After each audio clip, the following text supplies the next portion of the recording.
She's back. Miss Unofficial Opinion's back. I know you missed me. I missed you guys too. Anyways, I'm sorry I haven't been posting much. With my freshman year just starting, it had been so busy prepping for school, and then I had my varsity dance to worry about too. So it was all just so much commotion, and I will get better at my time management and post videos for you guys because I like it, and hopefully you guys enjoy it too. Anyways, today we're going to be doing a blast from the past. Since there isn't a whole bunch going on right now with Team India, with cricket in general, I thought we could do a blast from the past. My dad actually gave me this idea. You know how like cricket fans, cricket buffs, they go back and they watch old highlights, right? Of the '83 World Cup, 2011 World Cup, just any matches, Sachin's batting, Chris Gale absolutely destroying everyone, like all the bowlers, him setting the highest score by an individual in the IPL. Watching all these highlights, people do it all the time. So if people do it all the time, how about I make a video and I give my opinion on it, right? Like give it a little switch around. After all, I am Miss Unofficial Opinion. Anyways, the blast from the past that I will be doing today, I like that, blast from the past, is on Kapil Dev and his significance to winning the '83 World Cup. Now, as most of you know, 1983 was the first ODI World Cup that India had won. Never won an ODI World Cup before that. India was good in test format, and ODI, like One Day International, had just been brought up at the time, right? So it wasn't a very, it was a comparatively new format, and I would say India was the joke of that format. India had only won one game in that format. In a ODI World Cup, India had only won one match. I know, shocking, right? I mean, this is Team India, the team that won the T20 2024 World Cup without a single loss. And you're telling me before the '83 World Cup, India had only won a singular game in the ODI World Cup. Right? It's a little shocking, it's a little confusing, not to mention the 2023 World Cup where they only lost one game, right? Complete opposites. Anyways, what makes it even worse, what makes it burn a little bit more, is that the only game that India won was against a team called East Africa. East Africa isn't even a country, so that's just like an even bigger blow, right? So now the question is, what is Kapil Dev's significance to the '83 World Cup?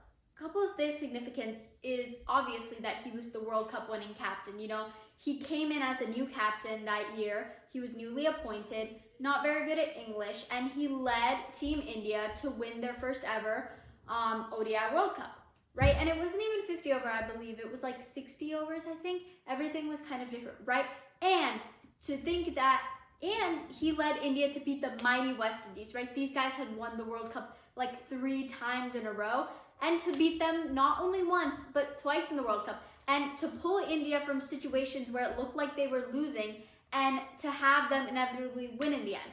Now, obviously, Kapil Dev was a great player, I remember I was asking my dad once, Baba, I've seen all-rounder players, but are there any all-rounders who are really good at bowling and really good at batting? Because, you see all-rounders all the time who'll be good at batting and good at bowling, but it's very rare that you find an all-rounder who's extremely good at both.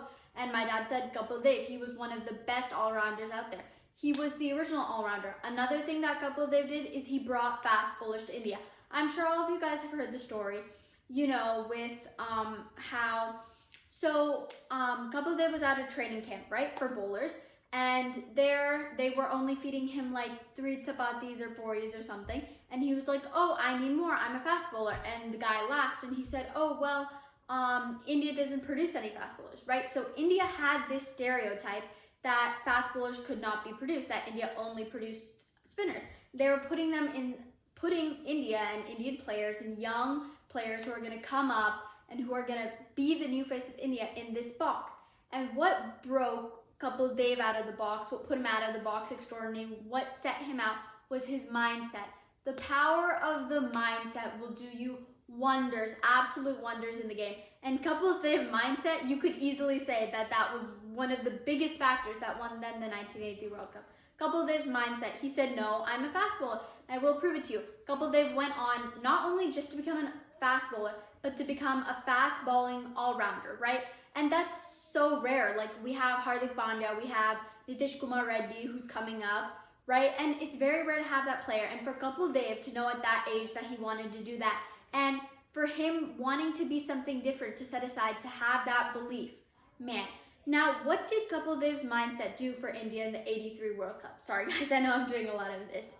But his mindset, like I said earlier, it's really what powered them through that World Cup. Obviously, the speeches and the pep talks and the motivation.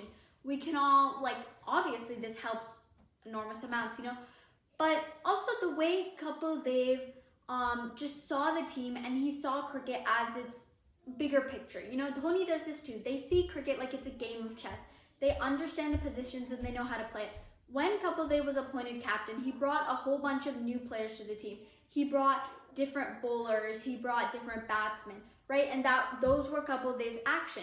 So it wasn't the same stereotypical Indian squad, that had been put in a box. Again, he broke out of the box. He set out from the ordinary, extraordinary, So bringing those new players in, and also understanding the conditions in England. Kapil Dev was in England before the whole team flew over for the 1983 World Cup. Kapil Dev could understood how the pitch works in England. In the '83 World Cup, India's spin was really, really good because England's pitch had India's spin bowling was very, very effective in the '83 World Cup because the England pitch allowed a lot of swing. The ball would swing in an air a lot, and obviously that's very confusing for the batsman to hit.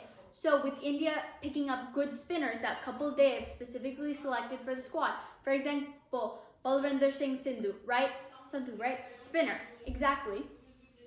And with him being a spinner, playing on an England pitch where the ball swings a whole bunch, makes him even more deadly, even more effective, which is better for the team. So Kapil Dev, knowing how to use certain players to his strengths, knowing how to use the pitch to his strengths, and having the belief, most of all, having the belief and mindset that he could win, that India could take home a World Cup, and that it was possible. Mindset over everything, man. What do you think sets these players like Kapil Dev, Dhoni, Virat Kohli, aside from the others? Them believing in themselves, them believing that they're the best, them understanding the game, understanding how it's played. Now, yes, Kohli is aggressive, but Kohli believes he's the best. And have you seen Kohli play? He is the best. Just having this mindset and this belief, it will take you anywhere. So that's my little life lesson for the day. I'm going to apply it. Anytime I need confidence, I think of Kohli, right? But it's not about Kohli, it's about Kapil Dev. Kapil Dev being the first person to do this. Did you know, I actually learned this from the '83 movie, and fact-checking later, but all these players for the '83 World Cup, they just wanted to come and have a little fun vacation in England, because even the team didn't have any hope that they were going to win the '83 World Cup. But the captain, one singular person having a belief that we can do this, we can win this, then later this belief spreading to others, this mentality, mentality is such a powerful thing. That was Kapil Dev's biggest strength, I would say. That's what he brought to the team. That's what helped them secure the '83 World Cup. So, yeah, mentality over everything. If you have strong belief in yourself and you know you can do it, nothing can stop you. And those are my little wise words of today. So, yeah, guys.